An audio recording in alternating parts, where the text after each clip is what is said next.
Abusuamo kai say on the 6th of August, Ghana echo ayene mu pa na chese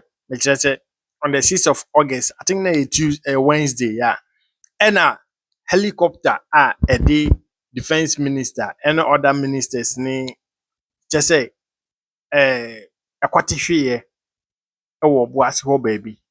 Na I think more than 2 months ni. Afei na almost nhwehwemu no aba anaso maye nhwehwemu nyina awie investigating me na bese afei no maye awie na Honorable Felix Ofosu Kwakye oye aban kasamafo Minister for Communication, Government Communication, or say china Tuesday 11th of this November ena investigation o maye nyina report no omede beba na Ghana fo nyina odi abeto ani ase na ye hwe bi. Yes, omede beba omede abeto ani ase